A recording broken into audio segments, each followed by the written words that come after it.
Hi everyone, welcome to @अमन पोहानिया। स्वागत है आप सभी का इस प्यारे से यूट्यूब चैनल पर। मेरा नाम अमन यादव है और मैं आपके लिए मैथ्स की वीडियोस लेकर आता हूँ इस प्लेटफॉर्म पर।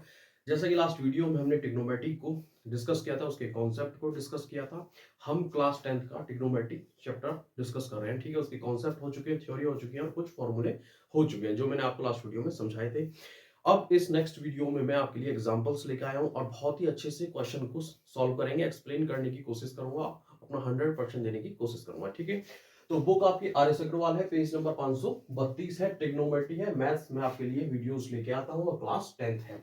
तो क्वेश्चन नंबर यानी कि एग्जांपल फर्स्ट आपका है और ज्यादातर ये जो एग्जांपल है ये ट्रिग्नोमेट्रिक रेशियो जो है इनके ऊपर बेस्ड क्वेश्चंस है। तो चलिए एग्जांपल फर्स्ट देखते हैं। ठीक है, एग्जांपल फर्स्ट में कह रहा है कि if sine A is equal to 8/17 तो find other trigonometric ratios of angle A. ठीक है, तो सबसे पहले हम क्या करेंगे, let us draw a triangle A B C. ठीक है, और इसमें एंगल बी होगा आपका 90 डिग्री। ठीक है, और यहां पर हम ड्रॉ कर लेते हैं इस तरीके से, ये आपका ड्रॉ कर लिया हमने। ठीक है, ए ये हो गया और बी ये पॉइंट और सी ये 90 डिग्री यहां पर हो गया।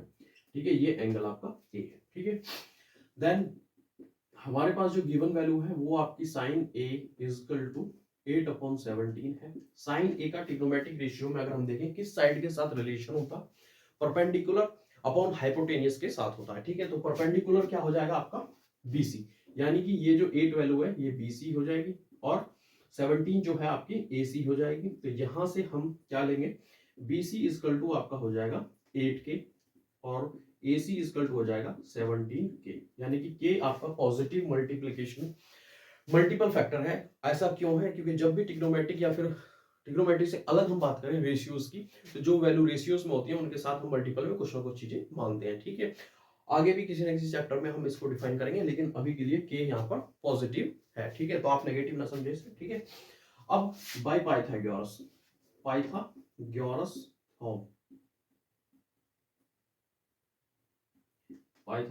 थॉर्म से अगर हम देखें इसको, तो इस ट्राइंगल में, राइट एंगल ट्राइंगल में प्रॉपर्टी होती है एसी, यानी कि हाइपोटेनियस का स्क्वायर इज इक्वल टू आपका AB का स्क्वायर प्लस BC का स्क्वायर होता है। AC हमारे पास क्या है, हाइपोटेनियस 17K है, यानी कि ये आपका हाइपोटेनियस, और BC आपका क्या है 8K है, यानी कि ये आपका परपेंडिकुलर P है इस तरीके से। ठीक है, परपेंडिकुलर इस तरीके से। ठीक है, अब आपको AB निकालना है, तो देखिए 17K का स्क्वायर करेंगे हम। ठीक है, यहाँ पर AB हमारे पास है नहीं तो फाइंड करना है, BC हमारे पास 8K है तो उसका स्क्वायर करेंगे।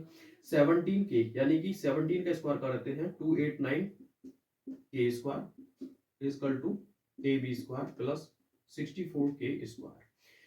64K स्क्वायर को इधर लाएंगे, 289K स्क्वायर में से घटेगा तो आपका AB स्क्वायर जो बचेगा आपका, वो आपका 225K स्क्वायर बचेगा। अब देखिए, अगर आपकी लेफ्ट हैंड साइड में कोई वैल्यू लिखी हुई है और उस पर स्क्वायर है, वो स्क्वायर इधर जाता है तो वो पावर जो होती है, जैसे ये 2 है, वो 1/2 बन जाती है, 1/2 बन जाएगी, यानी कि अंडर रूट, और अंडर रूट के अंदर लिखा जाएगा आपका ये, तो ए बी बराबर यहाँ से ये आपका, या फिर यू कहूँ कि 15K का स्क्वायर होता है, तो कंपैरिजन करने पर ये 2 से 2 कट जाएगा, पावर से पावर हट जाएगी, तो ए बी की वैल्यू आपकी 15K आ जाएगी। तो यहाँ से जो बेस है वो आपका 15K आ जाएगा। ठीक है, अब हमें जो राइट एंगल दिया होता है, ठीक है, ट्रिग्नोमेट्रिक रेशियोज के लिए जो जरूरी है, जो इसेंशियल है, वो जो राइट एंगल ट्राइंगल है उसमें सभी की वैल्यू आ गई, परपेंडिकुलर की आ गई, बेस की ये वैल्यू आपको बी की मिल गई और हाइपोटेनियस पहले से दिया हुआ था। अब हम ट्रिग्नोमेट्रिक जो बचे हुए रेशियोज हैं, फाइंड अदर ट्रिग्नोमेट्रिक रेशियो, उन्हें फाइंड करेंगे। तो देखिए साइन ए तो हमें दिया हुआ है, साइन ए हमारे पास क्या है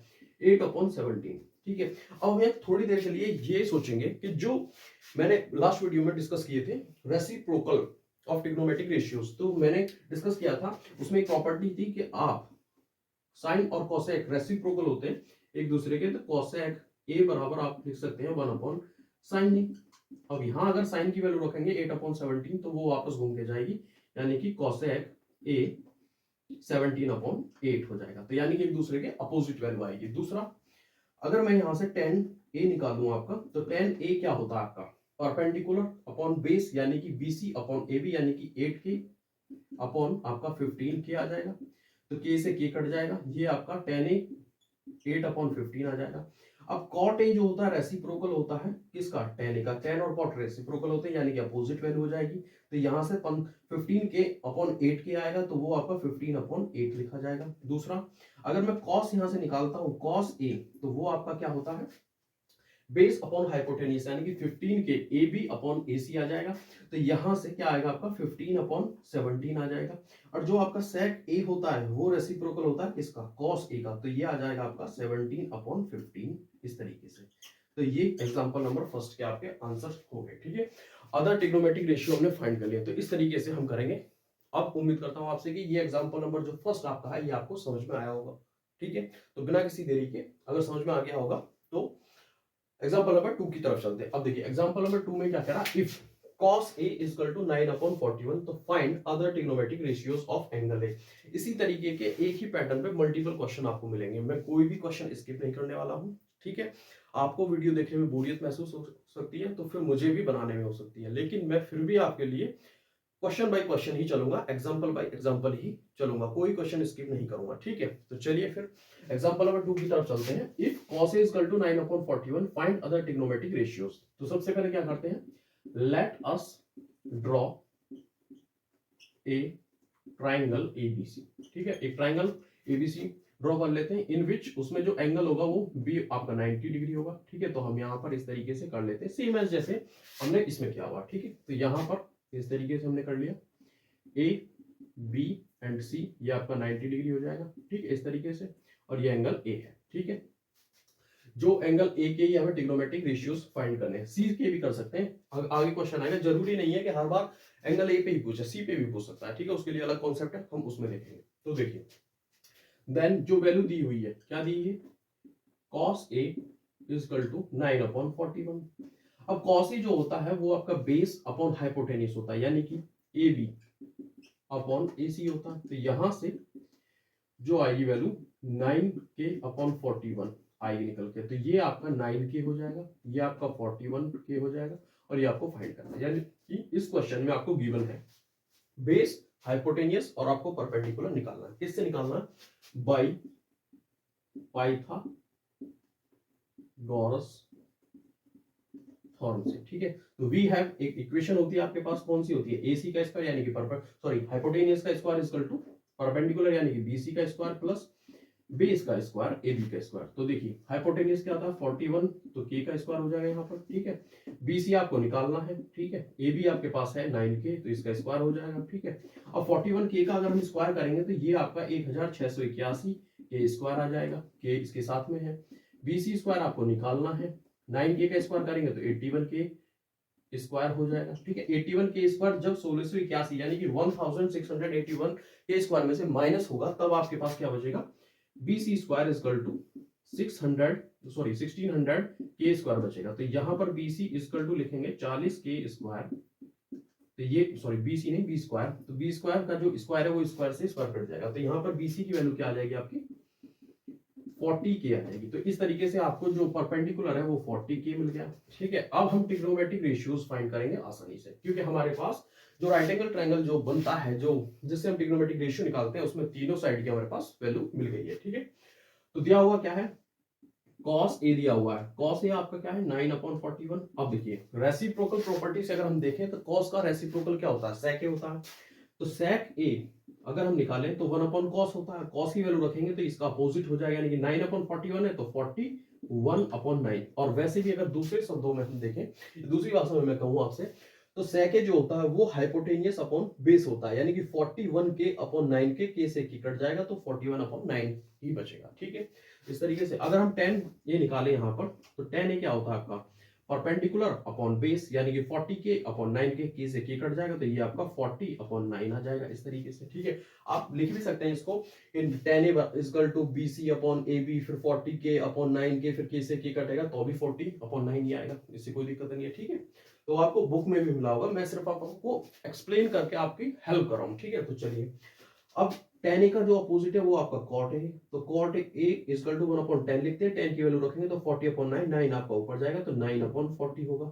आप एक बार डायग्राम में देख लें, cot A जो होता है, जो रेशियोज होता है उसका बेस अपॉन क्या होता है परपेंडिकुलर, यानी कि 9k अपॉन 40, k से k कट जाएगा तो 9 अपॉन 40 आएगा। तो 4 हो गया आपके। अब 2 बचे हुए। अगर हम साइन ए की वैल्यू निकालें यहां से, तो साइन ए क्या होता है आपका परपेंडिकुलर अपॉन हाइपोटेनियस, तो 40k अपॉन 41 आ जाएगा। और दूसरा इसी का रेसिप्रोकल होता है cos एक ए, तो वो क्या होता है 1 अपॉन साइन, या फिर हाइपोटेनियस अपॉन परपेंडिकुलर, तो 41 अपॉन 40 हो जाएगा। तो इस तरीके से इसके भी 6 ट्रिग्नोमेट्रिक रेशियो आ गए, 1 2 3 4 5 और 6। तो ये क्वेश्चन भी आपका हो गया। ठीक है, तो उम्मीद करता हूँ क्वेश्चन आपको समझ में आ रहे होंगे। तो चलिए एग्जांपल नंबर 3 की तरफ चलते हैं। ठीक है, एग्जांपल नंबर 3 में क्या दे रखा है, if tan a is equal to under root 3 दे रखा है, find other trigonometric ratios of angle A. तो इसमें भी सेम प्रोसेस है। Let us draw a triangle A B C और angle B is equal to 90 degree. ठीक है, अब यहां से हम देन किस पे जाएंगे, जो tan a की वैल्यू दे रखी है, tan a इक्वल टू क्या दे रखा, √3 दे रखा। अब देखिए अपॉन में हम 1 मान सकते हैं, 1 से हम किसी भी नंबर को मल्टीप्लाई करें या 1 से डिवाइड करें सेम नंबर रहता है, कोई इफेक्ट नहीं आता है। ठीक है, तो यहाँ पर अपॉन के मान लेते हैं। इससे क्या होगा, अगर हम ट्राइंगल एक इस तरीके से बनाते हैं ए बी और सी, ठीक है, ये वो एंगल है जिस पर ट्रिग्नोमेट्रिक रेशियो निकालना है, ये आपका 90 डिग्री है। ठीक है, तो tan a जो होता है वो आपका क्या होता है, परपेंडिकुलर अपॉन बेस होता है, यानी कि BC की वैल्यू है और अपॉन क्या है AB की वैल्यू है। तो यहां से BC आपका आ जाएगा √3 के, और यहां से AB की वैल्यू जो आ जाएगी के, क्योंकि k की मल्टीप्लाई होगी तो k ही हो जाएगा 1 के साथ। ठीक है, तो यहां से √3 के आ गया और ये k आ गया। तो हाइपोटेनियस की वैल्यू आपको निकालनी है। किस तरीके से निकालेंगे हम, बाय पाइथागोरस थ्योरम। ठीक है, तो यहां पर लिखेंगे बाय पाइथागोरस थ्योरम। ठीक है, वी हैव, तो वी हैव क्या है हमारे पास, पाइथागोरस की थ्योरम से जो इक्वेशन मिलती है हमें, AC का स्क्वायर यानी कि हाइपोटेनियस का स्क्वायर इक्वल टू AB यानी बेस का स्क्वायर प्लस परपेंडिकुलर स्क्वायर। तो AC का स्क्वायर इक्वल टू होता है हमारे पास क्या, AB का स्क्वायर होता है और प्लस BC का स्क्वायर होता है। तो हमारे पास AC तो है नहीं क्योंकि हमें हाइपोटेनियस निकालना है, तभी तो हम सारे ट्रिग्नोमेट्रिक रेशियो निकालेंगे। ठीक है, तो देखिए यहाँ पर AC का स्क्वायर हो जाएगा, यहाँ पे सेम ऐसे ही AB k का स्क्वायर हो जाएगा, और यहाँ पर BC यानी कि √3 k का स्क्वायर हो जाएगा, तो √3 है तो √3 k स्क्वायर। ठीक है, AC स्क्वायर आएगा तो k स्क्वायर लिखेंगे और प्लस 3k स्क्वायर आ जाएगा। तो 3k स्क्वायर और k स्क्वायर क्या हो जाएगा आपका 4k स्क्वायर, और 4k स्क्वायर को हम क्या लिख सकते हैं, AC square is equal to 2k square का होल स्क्वायर। तो यहाँ से 2 से 2 कट जाएगा तो AC की वैल्यू आपकी आ जाएगी 2k। तो यहाँ पर हमको हाइपोटेनियस 2k मिल गया। ठीक है, अब सेम है जैसे हमने ट्रिग्नोमेट्रिक रेशियोज लिखे थे अब वो लिखेंगे, क्योंकि हमारे पास जो जिस राइट एंगल ट्राइंगल से हम ट्रिग्नोमेट्रिक रेशियोज निकालते हैं उसकी तीनों साइड हमारे पास है, हाइपोटेनियस है, बेस है और परपेंडिकुलर है। तो आप फाइंड करेंगे। ठीक है, ट्रिग्नोमेट्रिक रेशियोज कैसे करेंगे, देखिए सबसे पहले क्या दिया हुआ है tan a, तो tan a आपका कितना दिया हुआ है √3, हमने अपॉन में 1 माना था। ठीक है, वैसे भी tan a क्या होता है परपेंडिकुलर अपॉन बेस, यानी कि √3 के अपॉन k रखेंगे तो k से k कट जाएगा तो √3 अपॉन 1 ही बचेगा। लेकिन tan a का जो आपका रेसिप्रोकल ट्रिग्नोमेट्रिक रेशियोज, सॉरी हाँ रेसिप्रोकल जो ट्रिग्नोमेट्रिक रेशियोज होता है वो क्या होता है, कॉट होता है, कॉट। तो कॉट को हम क्या लिखेंगे 1/10, अब 1/10 यानी कि √3 अपॉन 1 लिखेंगे तो 1 ऊपर जाएगा तो वैल्यू हो जाएगी आपकी 1/√3। अगर हम साइड के हिसाब से देखें, रेशियोज के हिसाब से देखें, तो कॉट ए जो आपका होता है वो बेस अपॉन परपेंडिकुलर होता है, यानी कि k अपॉन √3 k रखेंगे तो k से k कट जाएगा तो 1/√3 आएगा। ठीक है, तो ये आपके दो मिल गए। दूसरा हम क्या निकालेंगे साइन ए। साइन ए क्या होता है आपका, यानी कि परपेंडिकुलर अपॉन हाइपोटेनियस होता है, तो हम यहाँ क्या रखेंगे √3 k अपॉन 2√k रखेंगे। तो यहाँ से क्या आ जाएगा आपका k से, सॉरी 2 नहीं सिर्फ 2k, तो यहाँ से क्या आ जाएगा √3 अपॉन 2 आ जाएगा। ठीक है, तो k से k कट गया। आप ऐसे भी लिख सकते हैं BC अपॉन AC लिख सकते हैं, फिर वैल्यू रख सकते हैं, फिर आएगा आंसर आपका वही, समझने का बस थोड़ा डिफरेंस है। ठीक है, तो साइन का अपोजिट क्या होता है, कोसेक होता है रेसिप्रोकल में। ठीक है, तो 1/sin लिखेंगे, 1/sin लिखेंगे, साइन की वैल्यू √3, 1/√3 अपॉन 2, 2 ऊपर जाएगा तो 2/√3 हो जाएगा। तो देखिए ये इसका अपोजिट हो गया। वैसे भी कोसेक ए इक्वल टू जो होता है AC अपॉन परपेंडिकुलर, यानी कि BC होगा, क्योंकि हाइपोटेनियस अपॉन परपेंडिकुलर तो 2/√3 के ऑटोमेटिकली आएगा। ठीक है, इसके बाद क्या बचता है, कॉस बचता है। अगर हम कॉस ए निकालेंगे तो क्या आएगा, बेस अपॉन हाइपोटेनियस यानी कि k अपॉन 2k, तो k अपॉन 2k आएगा तो क्या आएगा, k से k कट जाएगा 1/2 हो जाएगा। अब cos a का जो अपोजिट होता है वो क्या होता है, sec a होता है। ठीक है, तो sec a होता है, तो sec a होगा यहाँ पर, sec a होगा तो इसका अपोजिट आएगा यानी कि 2/1 आएगा। और वैसे भी आप अगर देखें तो हाइपोटेनियस अपॉन बेस ही तो होता है आपका, AC अपॉन AB तो होता है sec a, तो वो उस हिसाब से 2k अपॉन k रखेंगे, k से k कट जाएगा, तो ये आपका sec a इक्वल टू 2 आ जाएगा या 2/1 भी कह सकते हैं। तो इस तरीके से आपके 1 2 3 4 5 और 6 ये आ गए। तो इस एग्जांपल नंबर 3 के भी ट्रिग्नोमेट्रिक रेशियोज आ गए।